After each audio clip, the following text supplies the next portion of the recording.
Imagine a shuttlecock screaming toward your face at, like 200 kilometers per hour. Oh, yeah.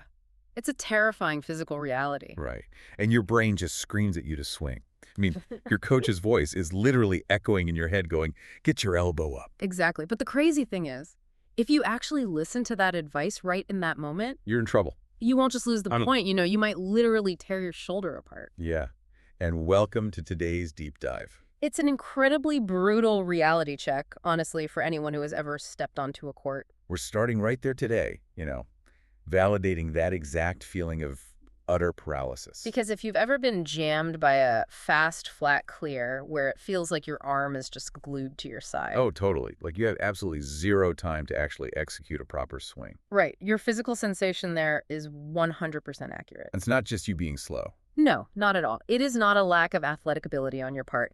It's a fundamental law of physics asserting itself in real time. Well, that is strangely comforting to hear, actually. Yeah, I mean, we've all been there. We have. And it sets up our mission perfectly because we have an absolutely massive stack of sources today that completely deconstructs the biomechanics of this. Yeah, the physics, the microscopic anatomy, the spatial awareness of elite racket sports. It's fascinating. And we are specifically looking at advanced badminton techniques today. Yeah. But, I mean, the biomechanical truths here apply to really any high-speed striking sport. Absolutely. Tennis, squash, you name it. We're going to take you from that amateur brute force mindset. Where every single problem on the court looks like a nail. Right. And your racket is just this giant hammer. Exactly. We're going to upgrade you to an expert level of spatiotemporal control. Spatiotemporal control. I love that term. It requires a profound paradigm shift, really. We're going to explore why the traditional advice you get from well-meaning instructors actually sets you up for catastrophic mechanical failure. When the game speeds up. Right. Yeah, exactly. When the velocity increases, we're diving into the cellular and mechanical level of what elite players are actually doing differently. We're talking anatomy, leverage, velocity at a microscopic level. Right. And our promise to you for this deep dive is basically this. By the time we wrap up, you're going to understand the exact millimeter-specific mechanical difference between a shot that destroys your opponent's defense. And a shot that permanently destroys your own shoulder joint. Yeah, which we want to avoid.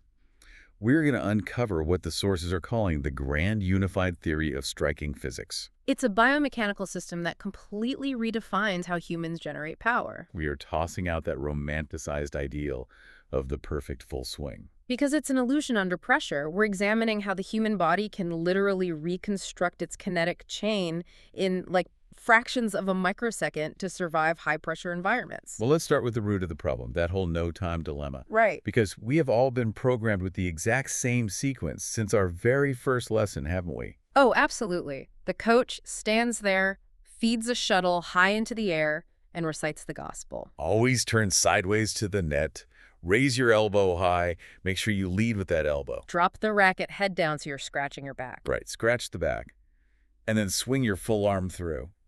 Now, in a pristine, vacuum-sealed environment with perfect time and infinite space, that is a mechanically flawless way to generate power. It makes sense on paper. It utilizes the full kinetic chain.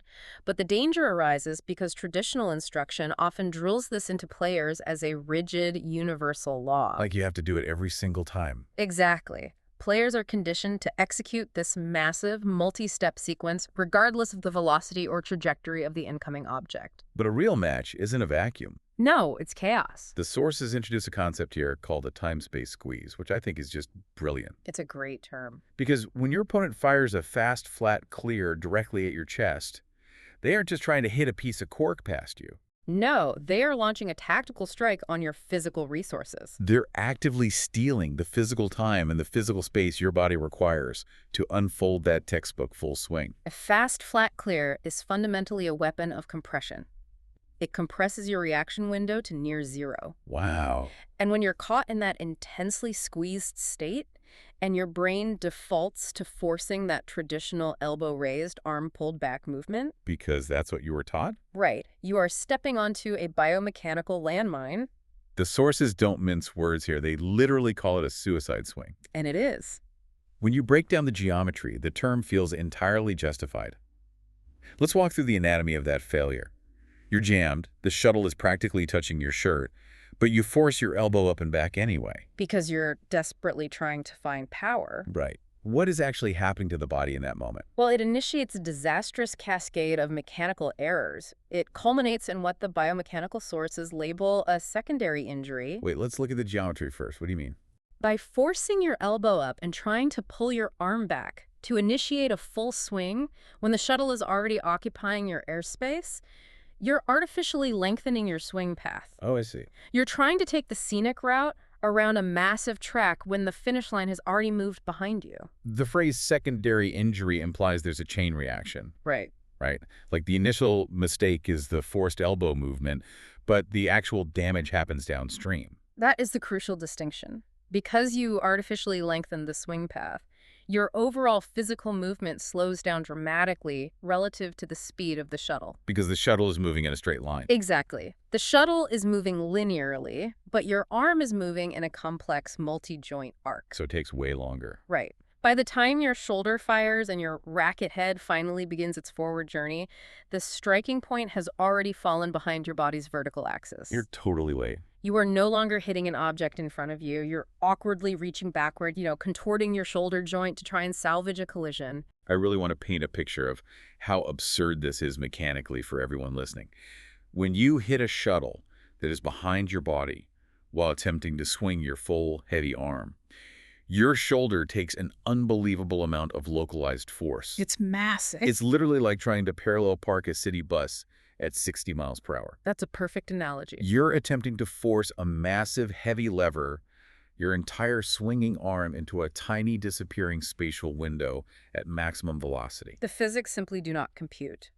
And the structure that absorbs that mathematical failure is the cartilage and tendon network of your shoulder. That sounds incredibly painful. It is. The human shoulder joint is simply not designed to tolerate massive rotational force in an environment with zero spatial clearance. So we arrive at the million-dollar question, really. If the textbook full arm swing is a literal suicide mission under pressure, how do elite professionals survive? Because they do. Right. They are consistently returning those 250 km/h chest-level drives with devastating power. Are they just operating with superhuman reaction times? Like, do they perceive time differently? No, it's not a matter of faster reflexes. If there is no time to pull the arm back and swing, how does the shuttle ever get back over the net? It's a superior application of physics. The elite paradigm shift comes down to this single rule. Under extreme spatial pressure, you do not swing. You don't swing at all. You abandon the large, time-consuming macro movements entirely. Instead, you reconstruct your kinetic chain to utilize microscopic, hyper-efficient movements. You trade distance for tension. Reconstructing your kinetic chain sounds incredibly dense, honestly, like we're building a cyborg or something. I know, but the sources distill this into a battle between two fundamentally different concepts of physics. It's the contrast between elbow leading and elbow locking, right? Exactly. These two mechanisms dictate everything that happens on a court. Let's establish elbow leading first. The Chinese biomechanical texts refer to this as dingzu. Dingzu. Okay, that's the traditional powerhouse swing. Yes. The one we all want to hit. It is. Elbow leading requires the elbow joint to have a dynamic physical displacement through the air. Meaning it actually has to travel. Right. It must travel upward and forward. Visualize the elbow as a high-altitude launch pad being driven forward by the shoulder. Okay, I can picture that. This forward drive creates an ultra-long lever. It provides a massive, prolonged runway for the racket head to continuously accelerate before impact. The critical caveat to dingzu, and I think this is the trap that catches like 99% of amateurs, is that this massive runway requires absolute time and absolute space. It's a luxury. Right. You need the absolute time to pull the arm back and the absolute space of having the shuttle dropping perfectly in front of you so you can step your body weight into the lever. Yes, and if you are missing either of those resources, time or space, elbow leading is mechanically impossible to execute safely. Which brings us to the countermeasure, the elite adaptation for survival. Elbow locking or suozu. Suozu, exactly. I have to admit, when I first encountered the term elbow locking, I pictured someone just keeping their arm lazily down by their waist, sort of like stiff-arming the shuttle. A lot of people think that. But the literature is hyper-specific that this is not a lazy posture. It's the furthest thing from lazy. It is an incredibly violent, high-tension state. elbow locking is defined as a state of zero physical displacement at the exact microsecond of impact. Zero physical displacement, meaning the elbow joint itself does not move forward. Right. It doesn't move backward. It doesn't drift up or down. At the moment the racket meets the shuttle, the elbow transforms into a rigid, totally static pivot point. It just stops. The texts use the imagery of a heavy steel nail suddenly welded into the air. It becomes immovable. But wait, if the elbow is frozen like a steel nail, that energy has to go somewhere. I mean, energy cannot be created or destroyed. Right. If I am moving my body, transferring weight, and suddenly my elbow hits an invisible brick wall and stops dead, how does the shuttle end up flying 40 feet to the back line? This is the genius of the biomechanics. It's the concept of inch power, or kunjin. Inch power. We see this exact same principle in advanced martial arts. Think of Bruce Lee's famous one-inch punch. Oh, wow. Right. Power generation over microscopic distances relies entirely on the sudden stoppage of larger body segments to violently accelerate smaller body segments. Okay, so breaking that down. Because your elbow instantly breaks, achieving that zero displacement, that massive wave of kinetic energy traveling up your body suddenly crashes into a dam. And because the dam holds, the water has to burst out through the spillway. Precisely. Let's look at the anatomical spillway. Because the upper arm stops dead, that massive wave of kinetic force bypasses the shoulder entirely. It protects the shoulder. Exactly. And it is channeled directly into the forearm. This triggers an explosive internal or external rotation of the radius and ulna bones in the forearm pronation or supination. Just a really violently fast twist. And this violent rotation is capped off by a sudden, incredibly sharp pinching of the fingers around the racket handle. So rather than a large, sweeping arm pushing through the air, you have this hyper-concentrated, localized snap. Yeah. The sources use an analogy here that I think perfectly visualizes the contrast between these two styles. They compare them to historical and modern weaponry. The medieval trebuchet versus the modern semi-automatic pistol. I love this. Let's unpack the trebuchet first. Elbow leading the classic full swing operates exactly like a siege weapon. Right. You have a massive long wooden beam that has to swing through a huge sweeping geometric arc to launch a boulder. It generates an unbelievable amount of destructive power. It does. But the logistics are a total nightmare. It requires a massive footprint of physical space to operate, and the launch sequence takes a long time to unfold. You can't rush it. No. If an enemy army is already rushing your gates, you do not have time to wind up a trebuchet. You are going to get overrun. And elbow locking operates on the physics of the semi-automatic pistol. Think about how a handgun works. The main body of the gun, the frame, which represents your upper arm and your locked elbow, remains totally static. It doesn't move at all. It acts as a rigid, unyielding base.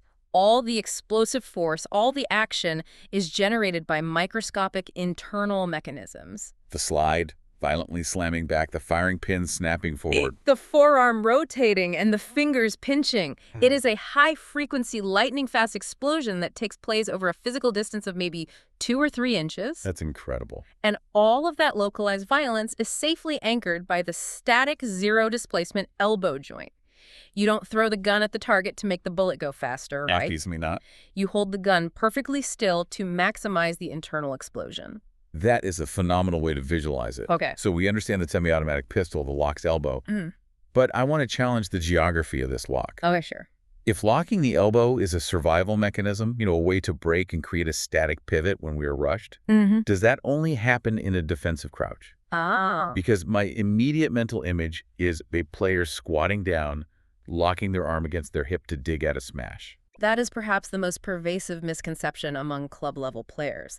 They associate the locked elbow entirely with desperate, low-to-the-ground defense. Yeah, that's what I pictured. But elite biomechanics map the locked elbow to a much larger grid. Let's shatter the myth of the low lock. The sources actually outline 3 distinct altitudes for this static break.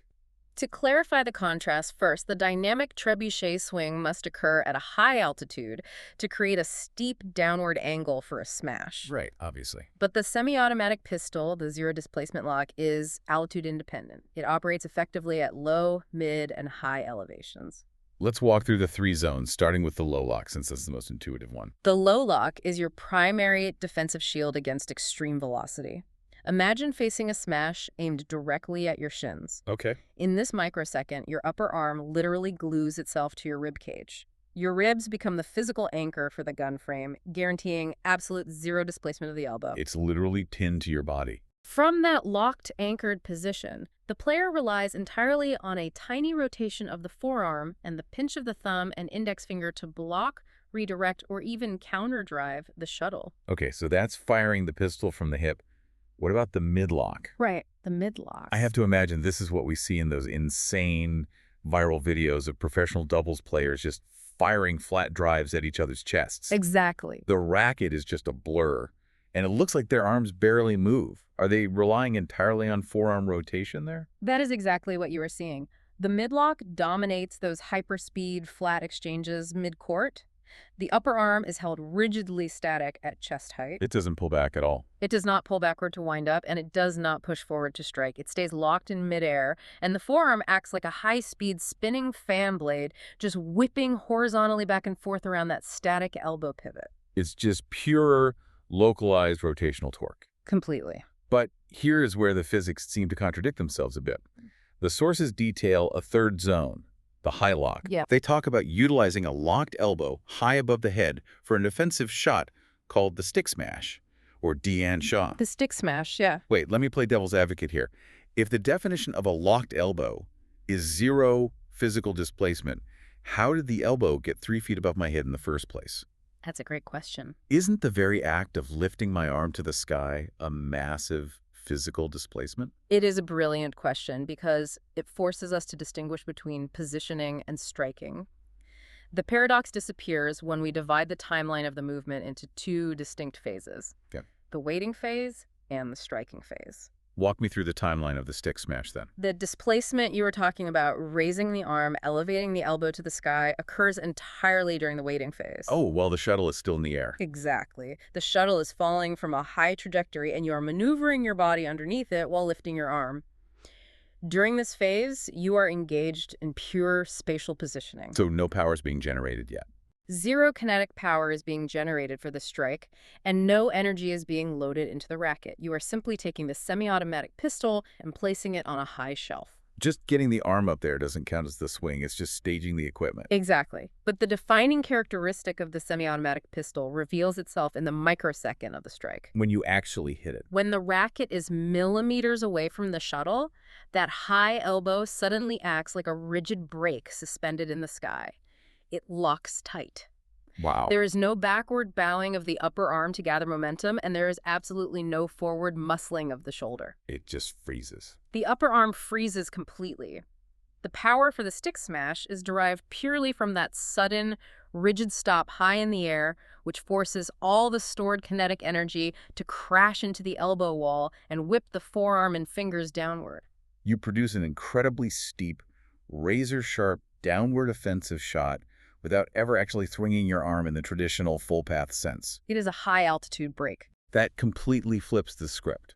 I mean, you are executing an offensive point-ending smash utilizing the exact same zero-displacement, inch-power biomechanics that you use to desperately dig a shuttle out of your shoelaces. The underlying physics engine is identical. The only difference is the altitude of the anchor point. Precisely. So put yourself in the shoes of a player in the middle of a brutal rally.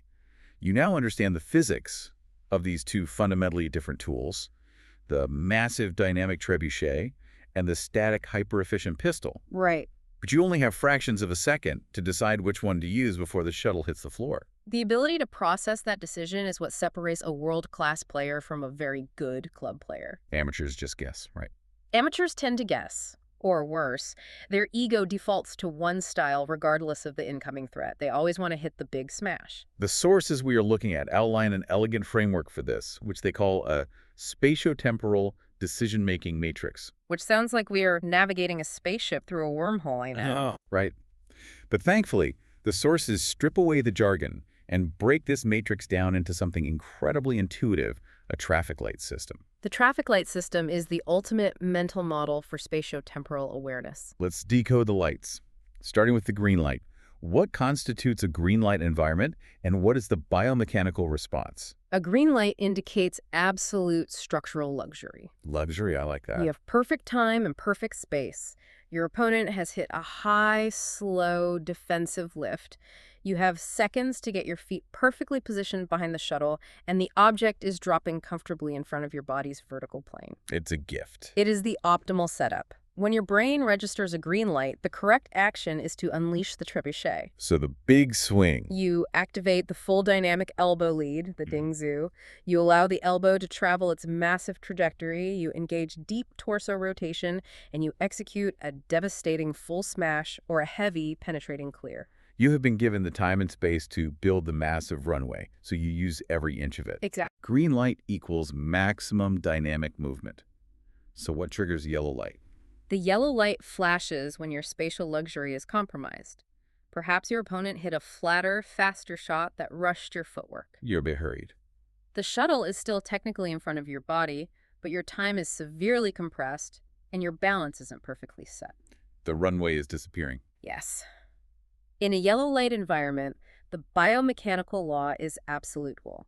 You must abandon the full swing. You have to downshift. If you attempt to force a massive green light trebuchet swing when you only have yellow light time, you will inevitably strike the shuttle late, likely hitting the net, or you will throw your body weight forward and lose your balance completely, leaving you defenseless for the next shot. So what's the correct action? The correct action is to immediately downshift to the high altitude, lock the stick smash. You stage the racket high, lock the elbow, and rely solely on the forearm whip.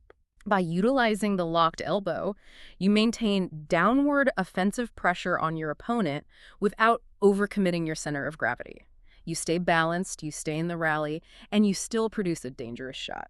Which brings us to the nightmare, the red light. The red light represents a total loss of positional advantage. You have been completely deceived, or the shuttle is moving at extreme velocity, and it is actively flying behind the vertical plane of your head. You are fundamentally jammed. You are. No time, no space, and the object is past you.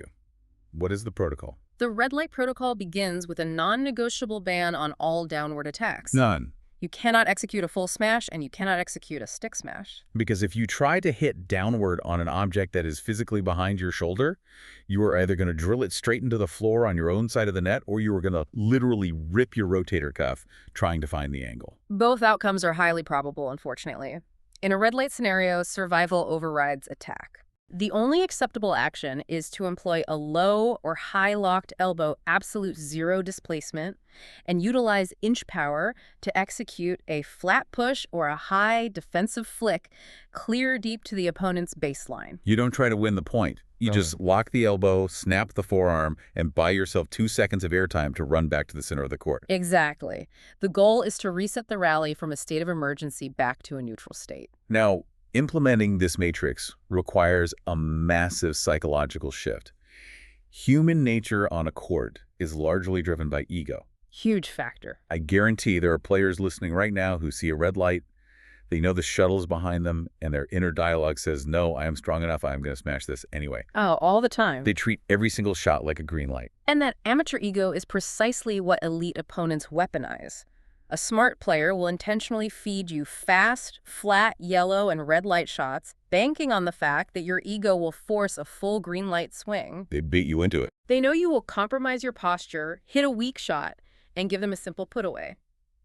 Adopting the professional mindset means surrendering the ego to the traffic lights. It means valuing continuous high-frequency suppression, using locked elbows over the desperate search for a highlight reel kill shot. Exactly, that's how you win. Okay, so you laid out the logical system. No. But let's say a player is stubborn. They see the red light, the shuttle is behind them, but they refuse to lock the elbow, and they attempt to force a massive trebuchet swing anyway. It happens.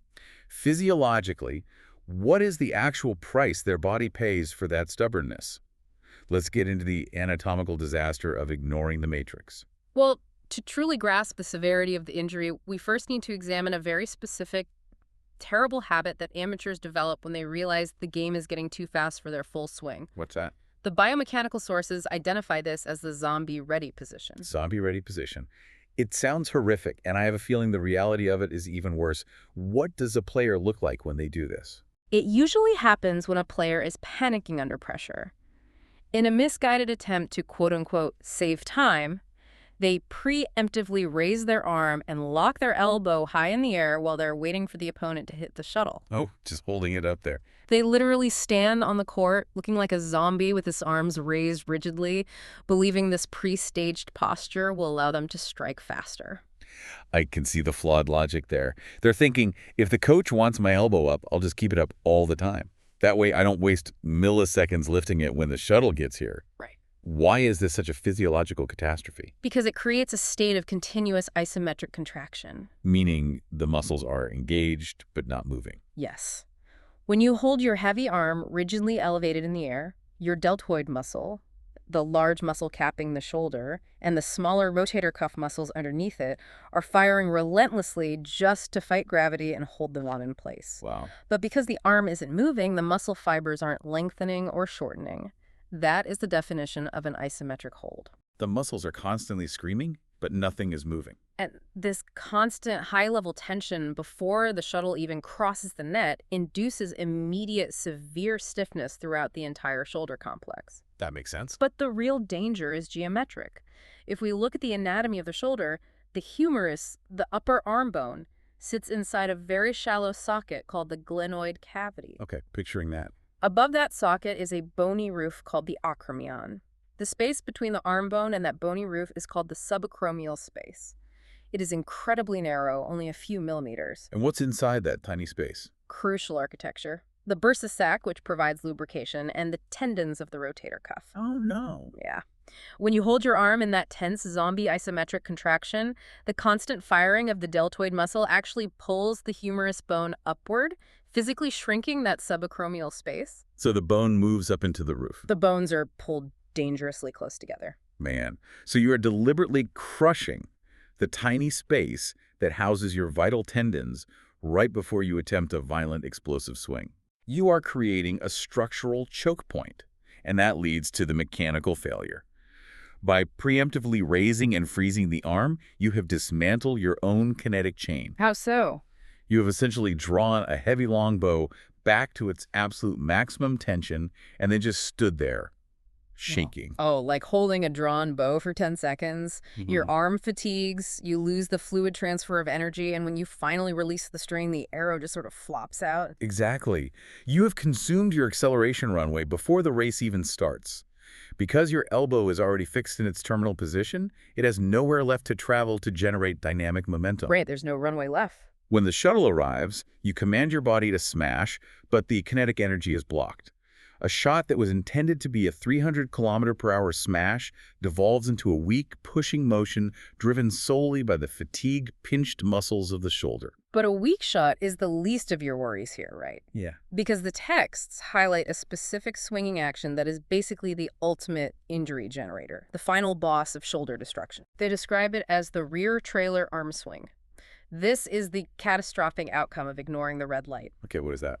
It occurs when a player attempts to strike a shuttle that has already passed behind their body's vertical axis, and they attempt to do it with a full, unbraked arm swing. So the shuttle is behind me. I haven't locked my elbow to use the pistol. I'm just blindly sweeping my entire heavy extended arm backward to try and catch up to it. In this precise scenario, your arm completely ceases to function as a coordinated biomechanical whip.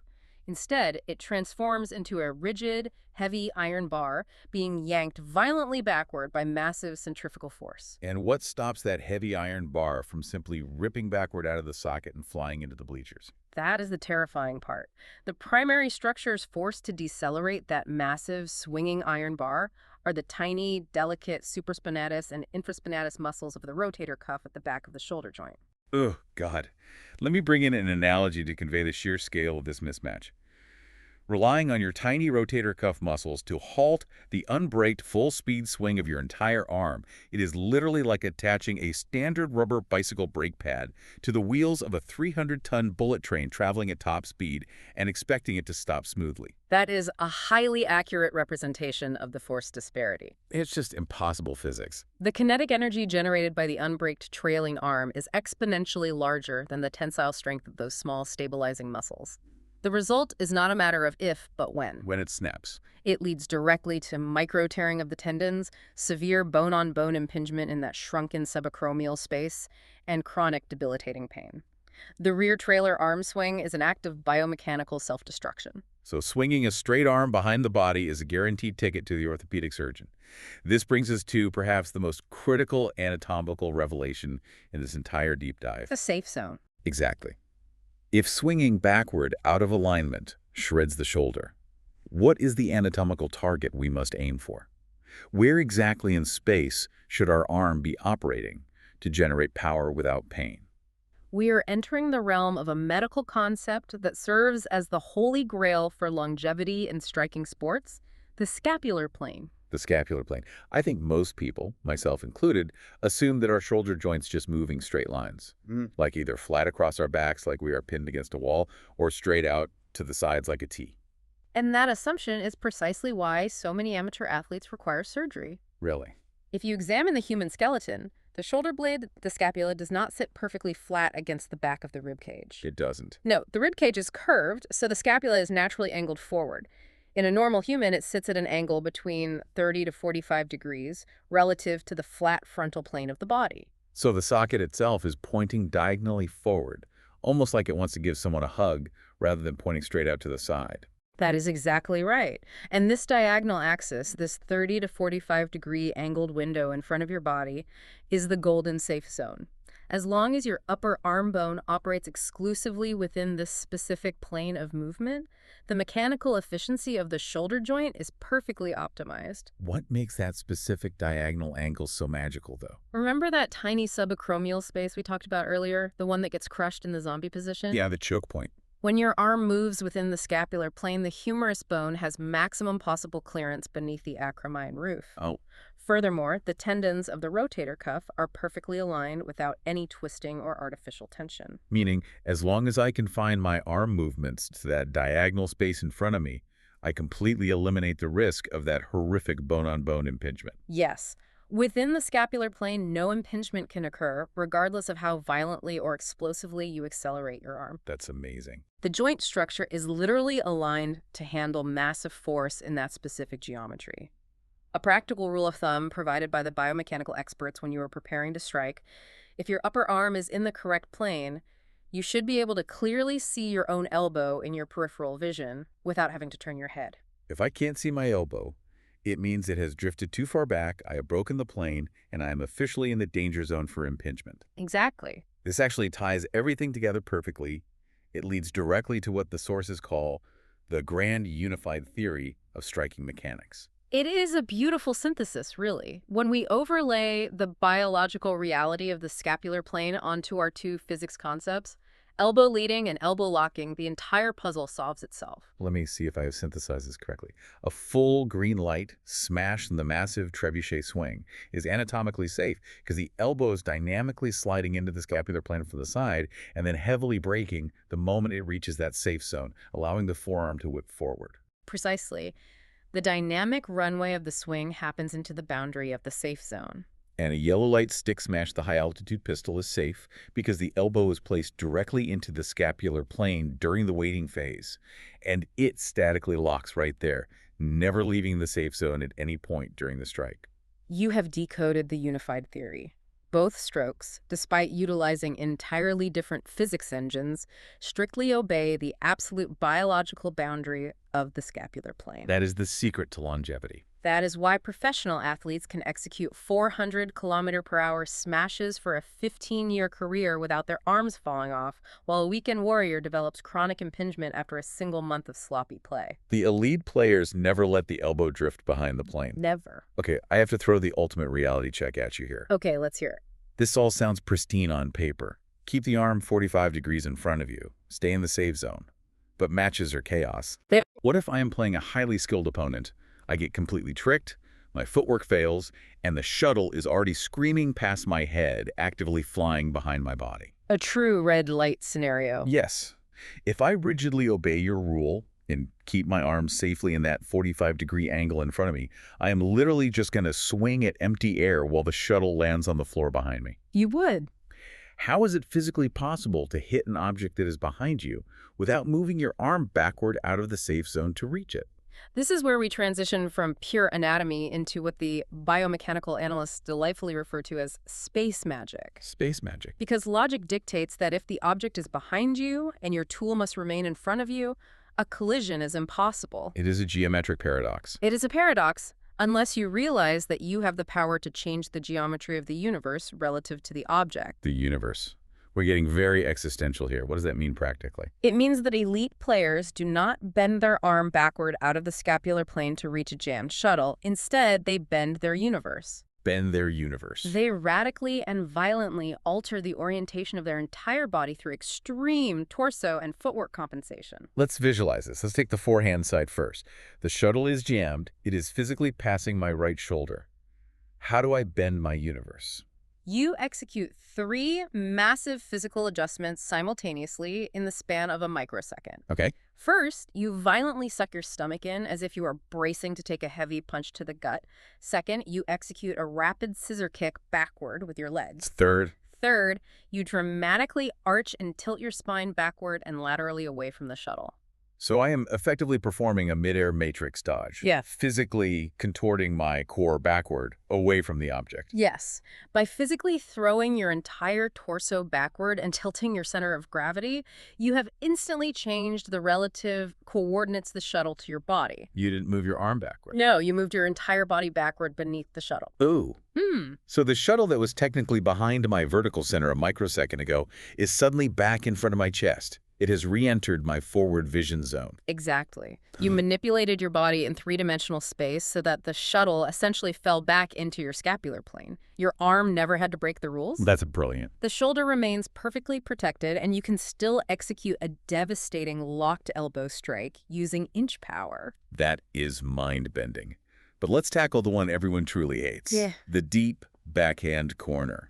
The shuttle is past my left shoulder, flying toward the back boundary line. The amateur instinct on a jammed backhand is almost always a path to injury. Right. They try to plant their feet squarely, reach their arm awkwardly backward over their non-dominant shoulder, and try to flick the wrist. It places massive twisting torque on an unprotected rotator cuff. So what's the space magic solution for the backhand? It's far more extreme and requires real psychological courage. You do not reach backward at all. Instead, you take a massive explosive step with your right foot directly toward the back corner, and you violently rotate your hips so that your back is 100% facing the net. 100% back to the net. I am literally taking my eyes off my opponent and staring at the back wall of the court. You are.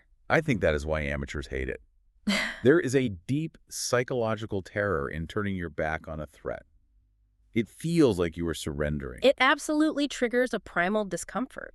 Yeah. But think about the geometric miracle that occurs when you conquer that fear. A shuttle that was flying behind you relative to the net is now perfectly in front of your chest relative to your new reverse body orientation. Because I spun completely around like a top. The shuttle is suddenly right there in front of me, perfectly housed within my scapular plane, and I can just drop my arm into a low locked elbow position and fire the semi-automatic pistol to clear it away safely. Exactly. I literally bent the universe to put the shuttle back in front of me. That is sheer brilliance. It's biomechanical mastery. So we have reconstructed the arm. We know the physics of locking the elbow when time is squeezed. We know the absolute anatomical law of keeping the humerus within the 45-degree scapular plane to ensure a long, pain-free life. Right. And we know how to use extreme torso and footwork compensation to bend the universe and keep the shuttle inside that plane. Yes, but there is one massive, glaring piece of the biomechanical puzzle missing. Power generation. Exactly. Power. We have spent this entire deep dive establishing that the arm itself shouldn't be doing these massive, unbraked, sweeping movements. We are locking the elbow, we are breaking the arm. So how on earth do elite players generate the massive explosive kinetic energy needed for a 350-kilometer-per-hour green light smash without using their arm to muscle it? This brings us to our final and arguably most important revelation, the hidden engine. The hidden engine. The true source of devastating power in any striking sport is not located in the arm at all. It is housed entirely within the core and the rotation of the torso. Let's start with the torso rotation, because we see amateurs constantly trying to generate power while their chest is facing perfectly square to the net. And that posture is a complete biomechanical dead end. If you attempt to initiate an elbow lead the trebuchet while your chest is pinned squarely toward your target, you are severely handicapping your potential output. The biomechanical data states that playing square to the net cuts your acceleration runway by 70%. That is an immense loss of potential energy. It cripples the swing. By failing to rotate your torso away from the target during preparation, your elbow physically lacks the necessary distance to travel forward. There is no runway to build momentum. And because the brain senses this lack of runway, it panics. It forces the tiny anterior deltoid muscles in the front of your shoulder to artificially push the arm forward to try and manufacture speed. And as we have established repeatedly, forcing tiny shoulder muscles to perform the work of massive kinetic chains results in two immediate outcomes: severe joint pain and embarrassingly weak shots. The biomechanical solution is what the text described vividly as the revolving door effect. The revolving door. Walk me through the physics of that visual. Visualize your central spine as the center pivot of a heavy glass revolving door. Okay, got it. To generate true, effortless power, the entire right side of your body, the right shoulder base, the right rib cage, the right hip, must swing forward through space as a single, massive, cohesive unit. Wow. It is not just the arm moving independently relative to a static shoulder. It is the entire right hemisphere of the torso rotating forward with massive angular momentum to literally carry the elbow into the strike zone. So the elbow isn't doing the work. It is just surfing on top of this massive tidal wave of power created by the core rotation. Yes, exactly. But how do we initiate that rotation violently enough to create a smash? We can't just slowly twist our hips. That brings us to what I found to be the most mind-blowing hidden mechanism in this entire document: the role of the non-racket hand. For most players, the left hand. This is the invisible detail that separates excellent players from truly elite biomechanical specimens. Most club players treat their non-racket arm like a useless appendage. Yeah, they let it hang limply by their side, or maybe they point it vaguely up at the shuttle like a half-hearted antenna. Exactly. I am absolutely guilty of the dead left arm. I just forget it's there. But advanced biomechanics dictate that the non-racket arm is an aggressively active component of the power engine. It operates on the principles of seesaw, or balance scale physics. Let's break down the seesaw physics. What is the left arm actually doing during a massive green light trebuchet smash? During the preparation phase, the left hand is raised high, pointing aggressively toward the incoming shuttle. This creates a deep stretch and tension across the pectoral muscles of the chest. Okay, that makes sense. But the true magic occurs during the execution of the strike. As the player initiates the forward rotation, that left hand does not simply drop passively to the side. What does it do? It is violently, aggressively pulled downward and backward, driving the left elbow firmly into the left rib cage. It violently pulls down. This is where my brain struggles.